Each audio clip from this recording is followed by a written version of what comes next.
ole hei voini ya pathian khong ina ro pui tak mai kan chang le a reverend ke lalpiang thara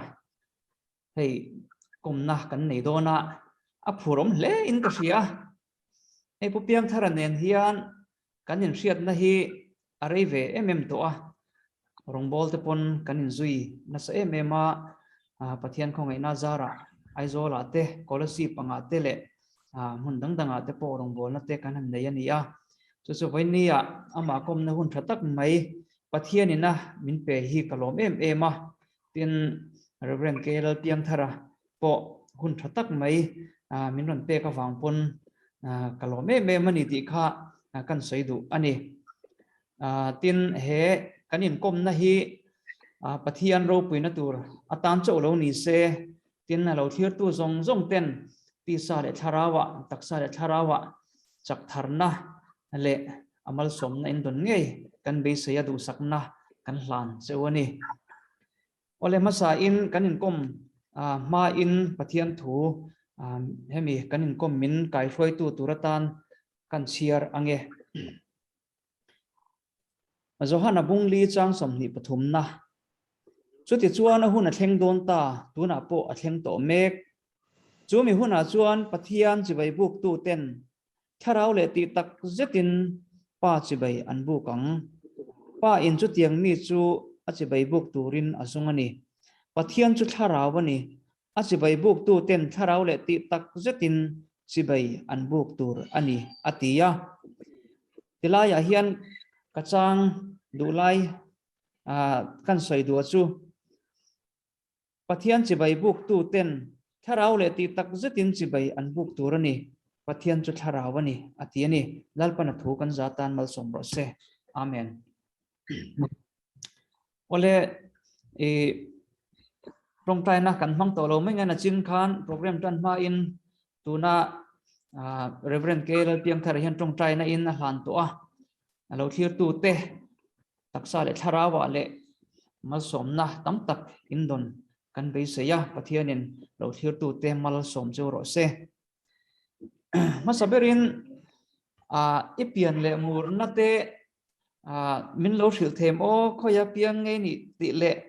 ai lo sei len na te a kho le mun te min thil thei chuan long leang notice khodung se ya ka piang in ka se liana school atanga Paul som in notice khodung se hian ka zo ani notice coding sei chu kakal to a ke po mana rombolin kan kal to kalamit tha voi theya in kho po khonwam tak ani ti chuan ani le tuna hianin khoyang he in chen mek equal nota kan cheng mek avan lom tak em ti chuan in pui fan out te fa ten sang in nei to ti te le kan mu lo na rei to lu to ka chan chin toy te han soi la in pui ming te kan pui ming hi van ram ha li ani ania fa hi kan nei ve chu pathian mal som nen donga fa pali lai in nei ya aro pui hle mai in nu pa hrim hrim hi ka ngai na chewa rongbol te pon kanan kala alung len thak ka tia amasa in kanin riat tran tirna timayang kanin rongbol ho tran tirna scholarship arong kan han bol lai te kha ru hin om wonga kamit tha pathian na thoro pui zi te le pastor in ang le ko ran ni te po in honna te kha ro pui em maya chemical tlang khan pathian na tho kha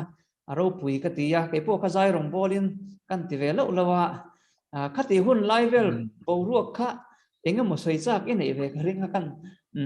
zot nei teng se enge han soi ve chak in em ko ho khan wo pom maya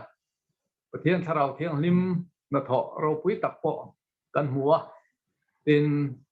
thiang lim na chung cha po khan kha kan so pui leng ka ria chuti te mai chu kan soi photang ani chu nia scholarship khan pathian khong ina kan dong na sa I ho khan kan han ti zak zak ania camping kan han lut te kha campers te po kha antama kong te kha kan zo IBL chunga scholarship khola ya te hun rang rang kong zo te khan hun ja kan mang kha nia ni aro pui khopin ka sia khang hun lai te kha ngai om hle mai chuanin ani le Bible izir chho dan te le pastora engtiang nge iron lu chho dan ti te I vision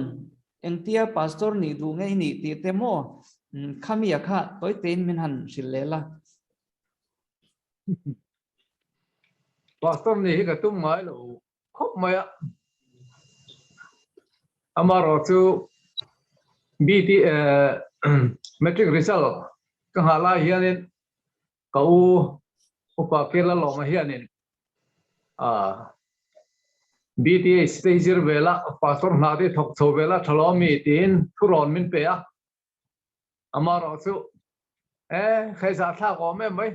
ka ni du te lo mai pastor ta su tin ka changa ke ma ta kha cái nên lên lẽ ama ka za lo na mai ne lovin pathian za lo na ni ting ka ria metric result lo chu khan ai zo la PUC kan kala ti chuan kum khat kan zo trap tia adu tan BTA cha zir the ti kha thian ta ron soya chu tiang ni chuan deal ve phot mai la pathian in rama te ni chuan min langa rolo te ni chuan min la lo mai anga ka deal ve photi ka ti tu ning ka re ka tia I khan ka dila nizir torji nga min thang ve ta ni ti chuan nei to thengin pastor na te kan thok so ve in tu na hian kan pension te kan han tong ve ta hiala he tiang khen pathian mian thua hi alomom pati tak set ani aro pui le mai ani le I rong bol to na ti mayang ibul tran tir na toy te khami I pastor na mun mo pro pastor ani mo pastor na mun khwa le I rong bol to na chang pui le ini na te kha toy te in min thil thela lomom leang ne toy te na sei chon ta ila tan ko som riat le pasari atanga som riat pakua khen khanin mamit pastor biala pro pastor in koma yang chuan sim zo chuan pastor tan nem ngenin Tripura mission field deidua koma chu ka first portion ya sim zo chuan kumruk pastor kom nuwa field secretary in Tripura mission field avek tram ni om chowa sim zo chuan sinotin dia kon bialom turin minda katilai khan kum sari tramania kumnga kom nuwa aizola min son sovea ti kol biar thar minom tira chuda chuan kumnga kom vele chumi kom zo chuan editor SLNPB mianda vele sinotin kumli kom nuwa pastor Trump kumli chia khalania chinga pheng pastor biala kanom vele chuan ni kum khan pensionin ka cho ve ta ni aro pui le mai kal kwal thui ve le mai mo pathian khong ai na idong in ka ria hrisena tha telal pa hian a pe chia tin amal so ma dong tlak le hrisena dong tlak hian thiang him na thei ingai sangin I vei ti ka ria rong kan han bol dun po khan thiang him na lampang hi chu he to pin ma ilani ti kha ala pui tu te zinga aman ro pakhat te po kha kani ve man ka siang ve le se ro pui ka ti ya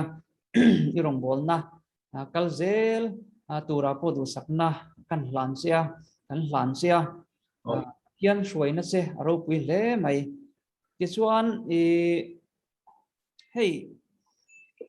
pathian khong ai na zara thiang lim na han tiang chi te hi iril ro hian atlan em a hey iming shim shim a hian kelal piang thara inia han ti bol maila e ni pania chang kanin po boka e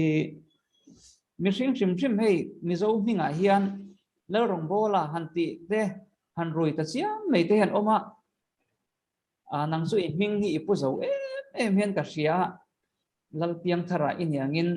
pathian po hi alom ve hian karinga thin lu takin chu chu kan sei duwa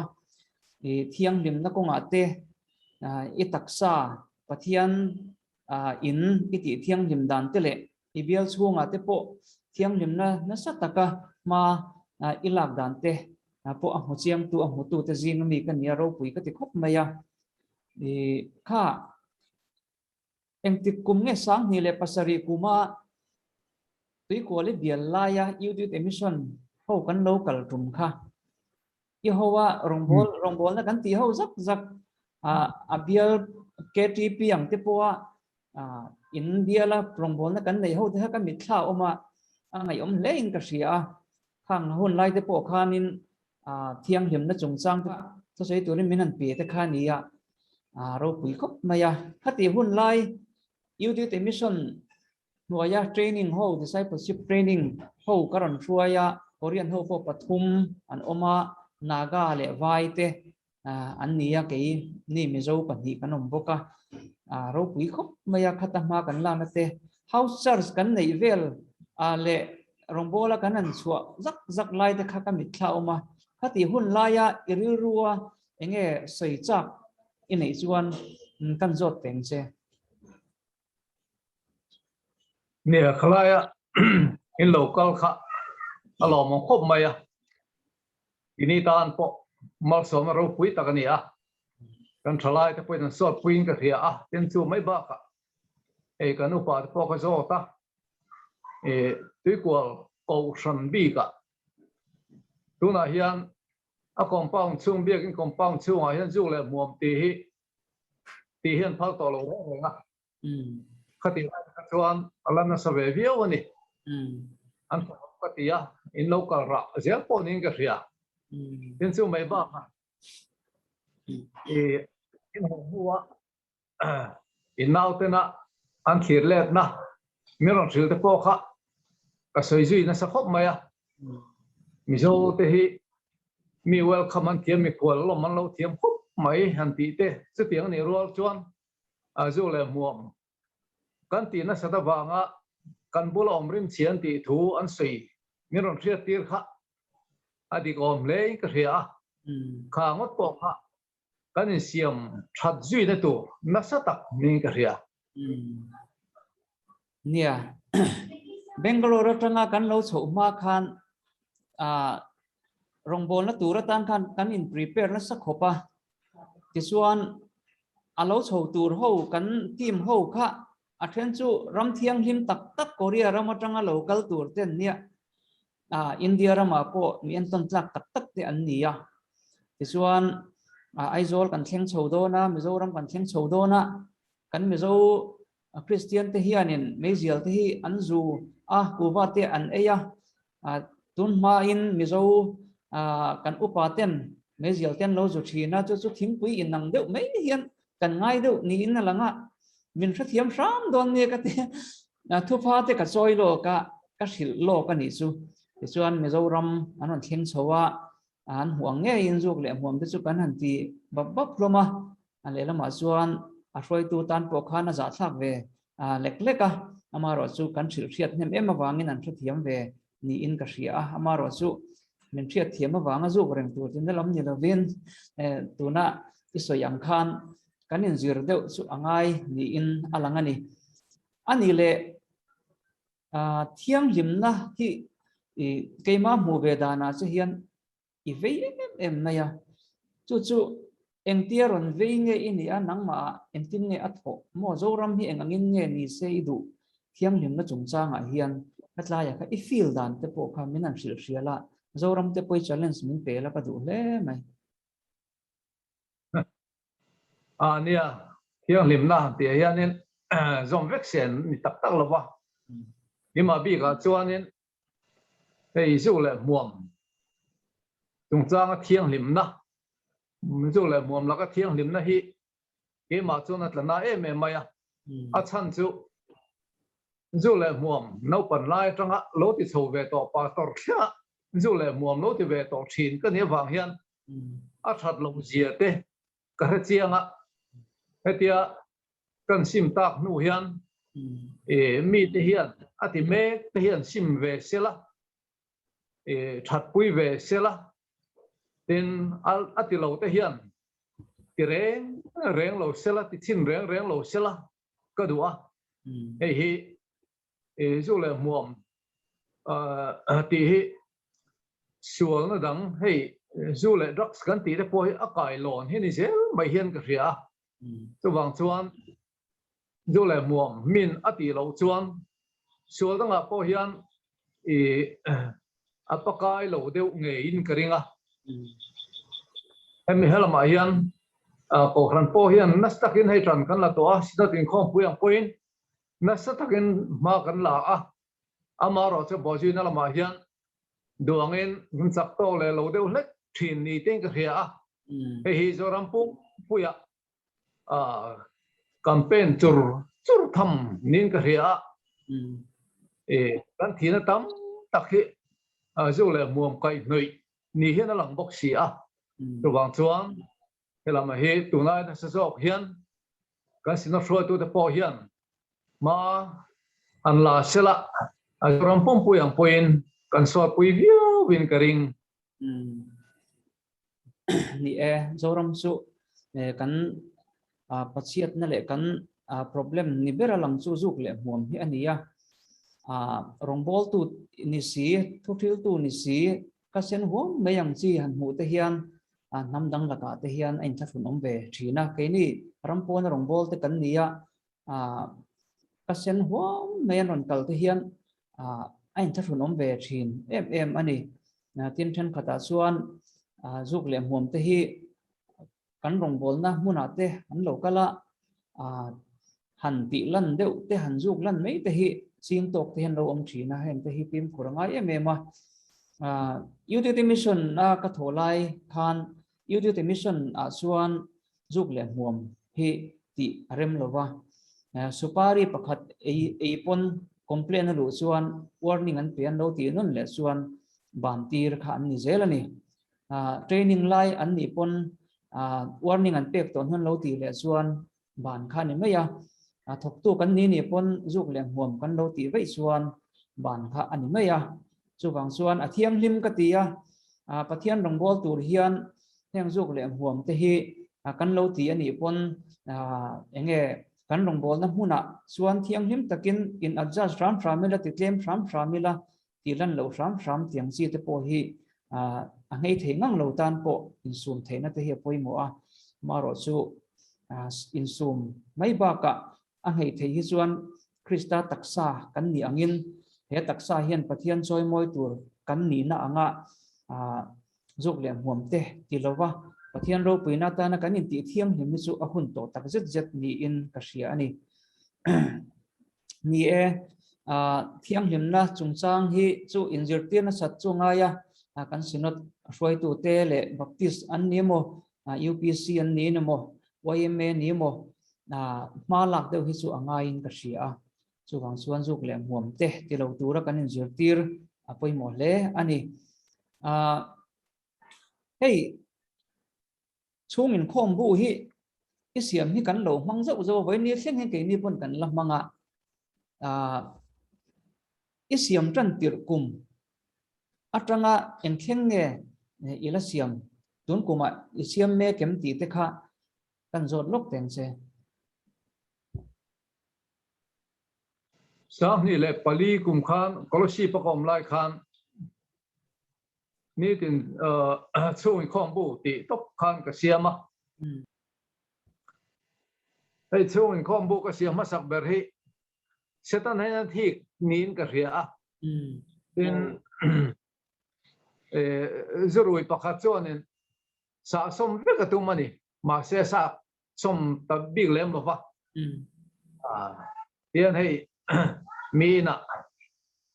kan thlen pha lo na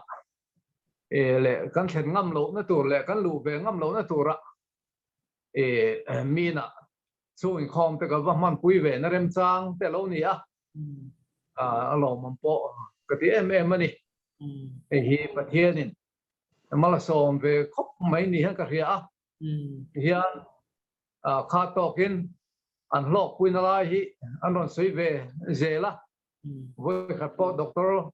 upa pa chunga silong atangin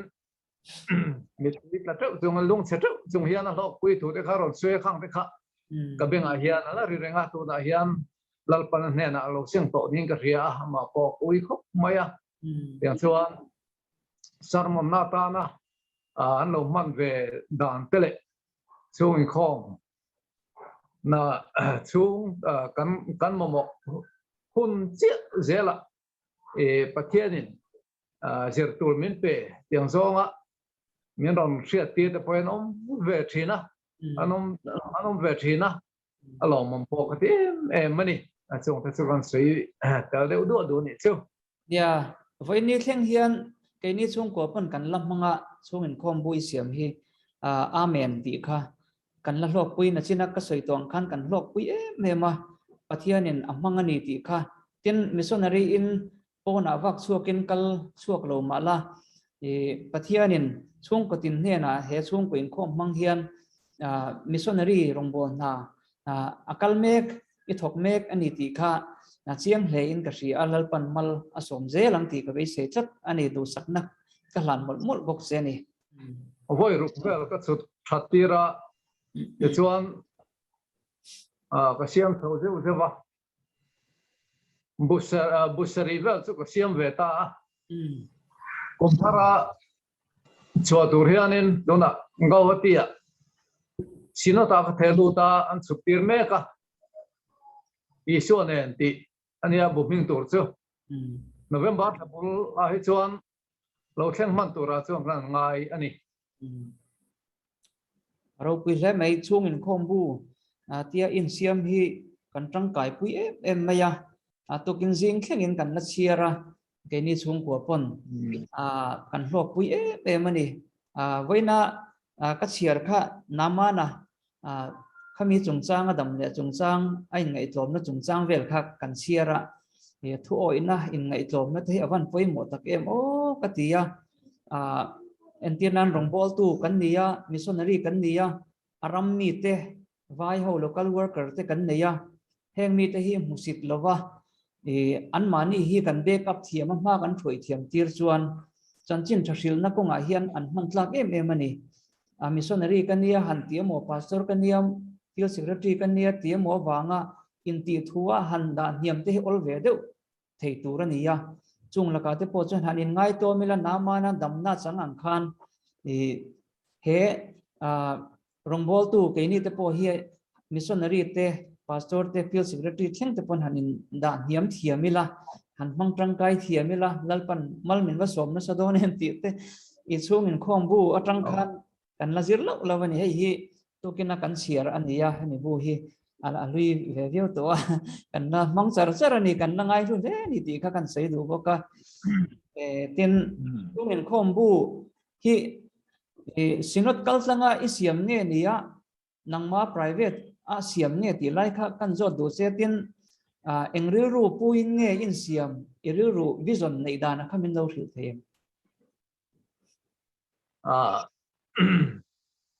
siam du na thin lung policy pa kanom lai khan kan nei lian viau maya hetiang hi abia langa voi kha than ti chuak zeu te hi chu no ma se an ti zu ngai bok si lova christian chung ko ten kan mo bok in ka hsia ti hian kan bo sai chota ani ber mai alo mom hle mai tuna po kum sang ni som ni pan hi mi tur isuanen ti mi kha isuanen ti kha thupui mangin in siam meka anon pe fel cho thokhat to ni ina langa ahludon le in ka ria kan nuna hian isuanen kan len dun hi angai tak zet zeta khatila ya kha isuanen ti khác ila release sia lo na trong kam ni khatin enge I veidan Isu ne na tia thu pui lo dana kha alo kal dana kha minan sil sia le lokte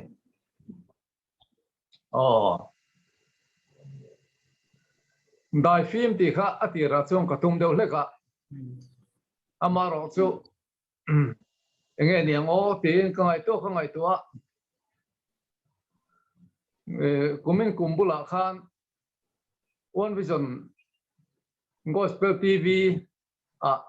thar thu cha min soi tir ve ta chuan Isu nen ti thar Isu nen ti ka soya tin khami ka tong try zan khan kan nuin sermon pakhat hi angai tha Isu nen ti kha alo ngai tha kher boka nghe vang chuanin Isu nen ti kalau tum masak thakin amin kan putir tiang ka tia te chuan chuak tura hian Isu nen ti ming alo pudong ta ni ber mai khai zoram ni puite zoram po na zo na thak te zong tan po mal som na ni ka be se ya anga lal om to hle mai ya hei hi abo lui pakhat hei po hi kan la ne ya kan la ti ton ve ni mo chu in pek na hero pui ka ti ya hetiang anga chung ko tin te Mizoram mi puite Christian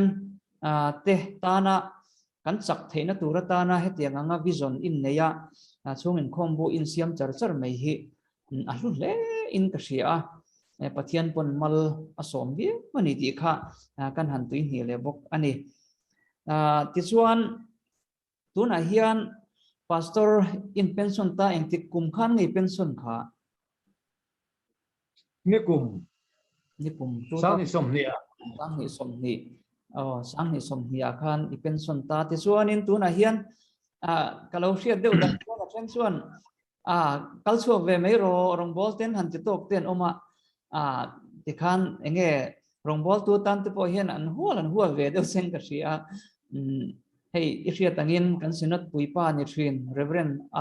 Dr. Alal Diak Moi ate po TVZ director in an suak ve tha khanga khan I pension nuwa hian eng angril ru nge vision nei inayem han tum ve deuh te rong bol na tura tan han tum deuh te inayem nei em from lem lo ve amaro chu kan chu lim khan kong thum lai chuanin som na te chu kan mu ve amaro chu kanin sak kan la zo lo thla wangin heng te an zo ma sak putila pathian thu la niang chu ka tia yang chuan hei kan zo fel chowa eng Bethel ministry tele hiu dang ziak lama rong bol na turang chi te hi kong lo in hong zela heng lama hian hei kan an nung te kan zui ve don tot hri ni khai aro pui hle mai lalpana min hun na zel hi om ve kong hon hi chuanin kan kal mai ani mo zorama lalpan arong bol turin ala hung che ani in ka ria chu kang chuan kha tuna po Bethel ministry anga te po rong bol na the to pin ilo chu puya ilo support dia ni ti te kha kan lo ria Bethel ministry po pathian in amang hle aro pui kan tia zoram tan the top chua tan no la zel tur chen du sakna kan han lan le bok che ni ti chuanin hei achina kan soi ton hu ka han thir let le lokila thiang hlim na chungchang a hian thiang hlim na han ti a hian hemi kan tharau thiang hlim na he chelo da thata ila pathian taksa pathian ta kan ni na a hian eng angin nge zoram mi puite hi chadu inei thiang hlim na chungchanga katlaya khan iriru omang ang minan share chu sakte nia mani ta kan ni to lo manali kan ni to awang hian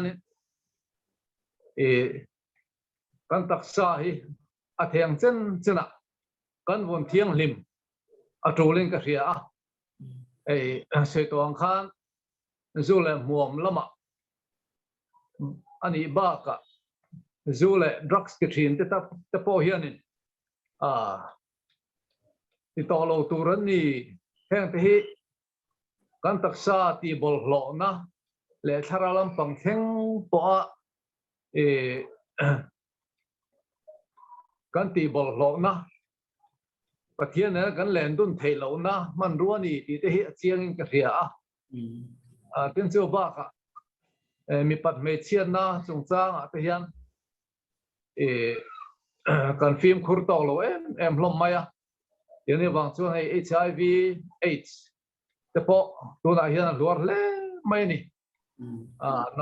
na dang he pui te hei tu na hian khovela kan kain kan tuar me hloma mi so ma po hianin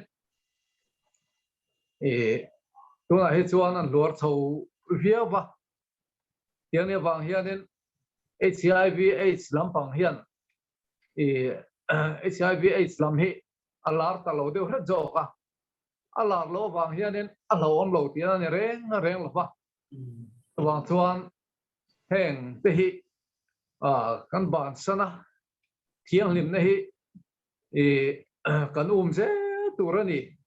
thiang lim na lo chuan pathian mel hi kan mu thei don lo ba chu wangin thiang lim nei kan nun pui apoi mo ni zorang Christian tian hei hi kan ngai poi mo tur zinga mi lian tak nin ka ria chung chu toy ten kan ta lang sok do ni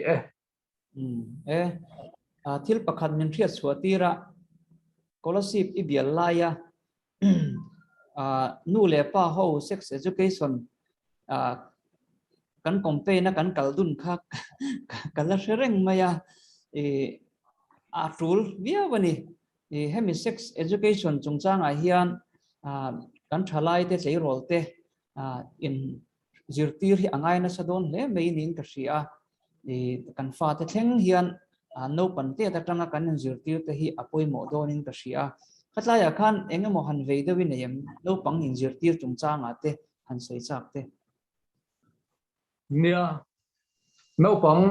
atrang hian kan tran hi poi mo ko maya nu le pa te hianin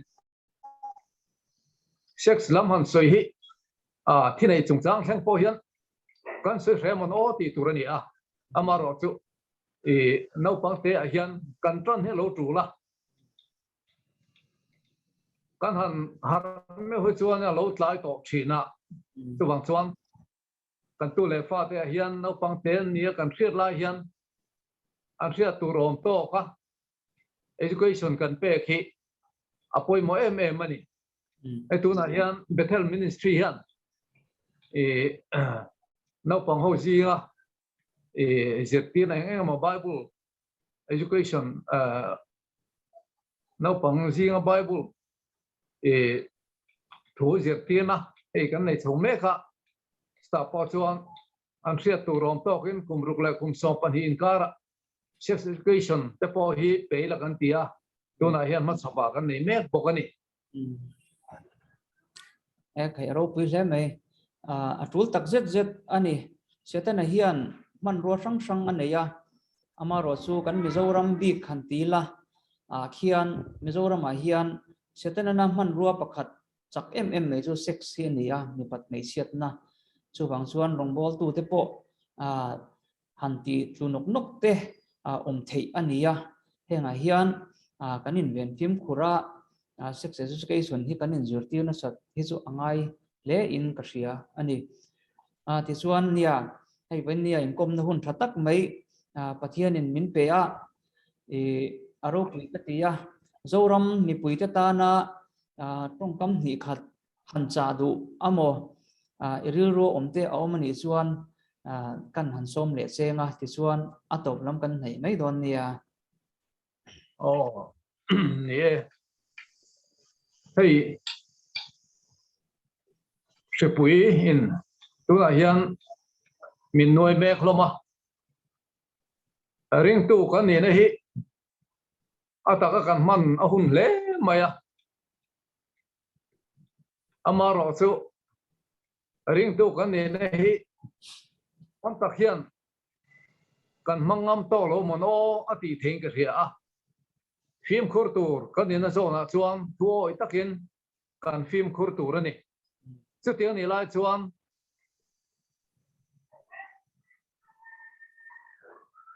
rin na tak tak thin lung ne atul huna chuan kan hoi sin ngam po atulin ka ria tin rong bol na ko ate po kan ti thei tur po hi kan ti lo pha na sa ni te hen ka ria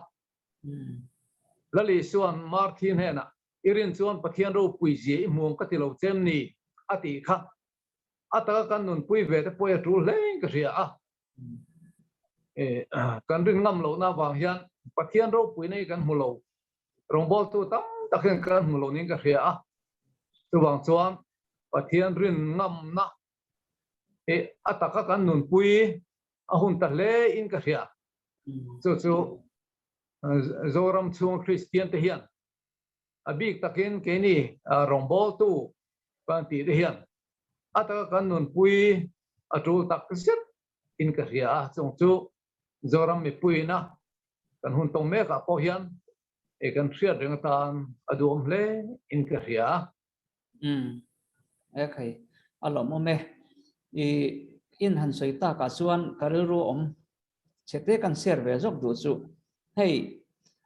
phaya rong bowling kan oma Madhya Pradesh sa kan me ka ti suan hei Madhya Pradesh su tu na hian kan kai hi kanom to mang lo ni chu mo kan chem khopa non phung pa ngain kan nung vek to in khom po engkim pa ngai na kal vek to ania amaro chu third wave second wave fourth wave fifth wave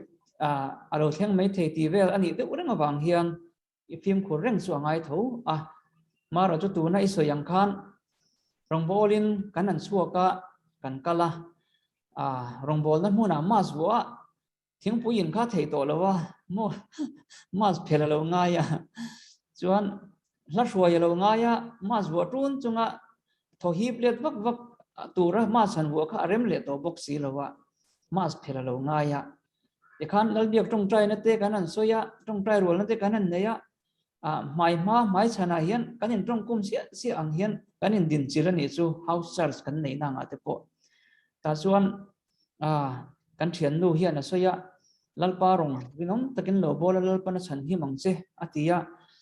keni po covid kai to positive to ni tho mai la kan phim khur em thowa maro chu ti lei thei lo kha chang kha om ve ni chu amun na zirin mo chu wang chuan pathian ne na hian kain hlan ve tup mai lalpa min chan hi mangche ti toy te mai hi ka tong trai na hian ni mai arong bol na hi chu ti hian kan chun jom renga pathian zara kan him zel mai hi chu ala ni boka amaro chu mitam takte na thil an lak thiam lo pakhat chu phim khur si lovin anti buan maya ti buan chi hian om ve ya heng hi chu adik chi lo mai the phim khur tho tur chu ania amaro chu tunai so yang khan krista hian confidence neila pathian hian confidence neila huai takin lalpa rong hi bolila invent hi mangai na tele ho tu te thoi ngai na te po azom tu lo ni zel bokila ti akha karil ro chuan an oma pathian pon min chan him le pathian mal somadong ta kan be hi angai tak zet ve bok ani ti chuan kha income na hun thatak mai kan han neya hei reverend ke lalpiang thara hi a enton tlak le in ka hria mi hi ka kom jen lova venia hian apani ka kom na tur chi ania reverend ke lalpiang thara hi kan soma ani in arong bol pui kalo ni ve bok nen miron ngai poimo boka hun thatak mai miron siam saka ama atang hian enton hi til enton tur tam tak hi om ve hian ka hria hei zuk le changa te hian abik takin rongbol tu te in ti tiang eni te po missionary kan nia thenchu pastor te nia thenchu field secretary te an nia thenchu rama mani rama ko fran upa te le ko fran shroi tu sang te KTP shroi tu PYD thalai shroi tu te kan ni hloma rongbol tu ama ring tu te kan nia ama atang hian enton hi angain ka ria rongbol tur chuan zuk lem huam te kan filim hi van poimo tak em ti hi challenge min pe thei tu tur thiang him ti meang pathian ro pe na ni se pathian awanga ati to thin lo stop ngam le thiang him ngam pathian tan in hlan thiang him ngam reverend kel piang thara ang hian venya hian kan nun hi in siam thang urong bol tu te hian ke ni ring tu te hian ti kha ni lo thlir tu zong zong te ka cha du chu ani kanin cha ani chu bang chuan zuk lem hom chung changa lalpa taksa kan ni angin lalpa biak buk thiang hlim kan ni ang hian